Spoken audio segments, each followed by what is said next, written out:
सुंदरलाल एक धनी व्यापारी था, इसलिए नौकर चाकरों की तो कमी ही नहीं थी। धीरे धीरे उसने अपना सारा कार्य नौकरों पर ही छोड़ दिया और खुद काम चोर और आलसी बन बैठा। सुबह देर तक सोना उसे बहुत पसंद आने लगा।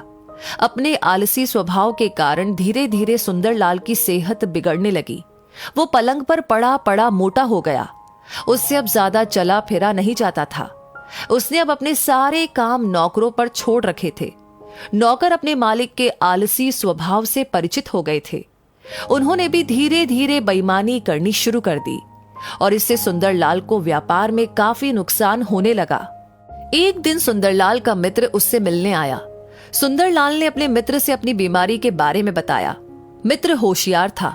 वो तुरंत समझ गया कि सुंदरलाल का आलसीपन ही सारी बीमारी की जड़ है।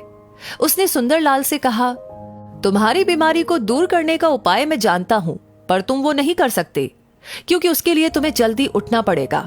सुंदरलाल ने कहा कि वो बीमारी से ठीक होने के लिए सब कुछ करने को तैयार है।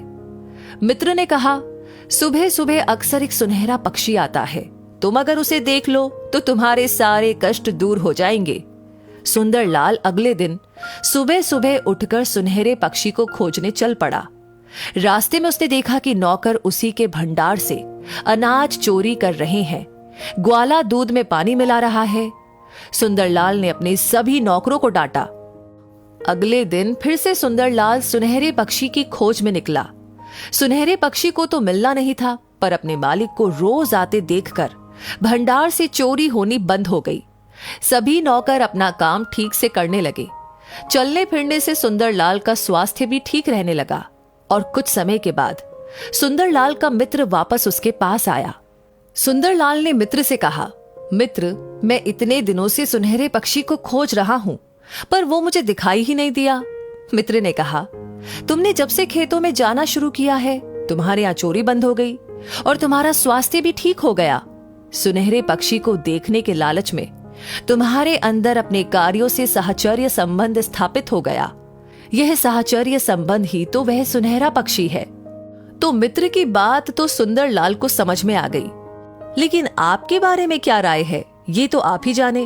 पर हम इतना जरूर जानते हैं कि जब तक आप सुंदरलाल की तरह प्रतिदिन अपने कार्यों को स्वयं नहीं देखेंगे तो निरंतर लाभांश की कामना करना बेईमानी होगी।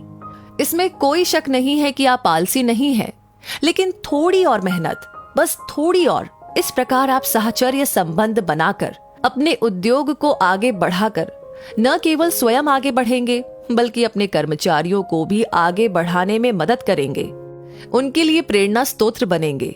और किसी ने कहा है, कर भला तो हो भला। तो दोस्तों, इस कहानी को सुनकर के आपने क्या महसूस किया? जो भी आपके दिमाग में है, जो भी आपकी राय है, आप हमें कमेंट सेक्शन में लिख करके अपनी राय जरूर शेयर करें। ऑलरेडी आपने इस वीडियो को लाइक कर दिया है तो लगे हाथ शेयर भी कर दीजिए। और आपको पता है, आपका ढेर सारा प्यार, कमेंट, लाइक और शेयर हमें मोटिवेट करता है हर दिन ऐसी कहानियों को आप तक पहुंचाने के लिए, उन पर काम करने के लिए। तो बस कमेंट्स करते रहिए, अपना प्यार हमें देते रहिए और साथ ही हमारी हर वीडियो को सबसे पहले पाने के लिए हमारे पेज को फॉलो करना न भूले। धन्यवाद।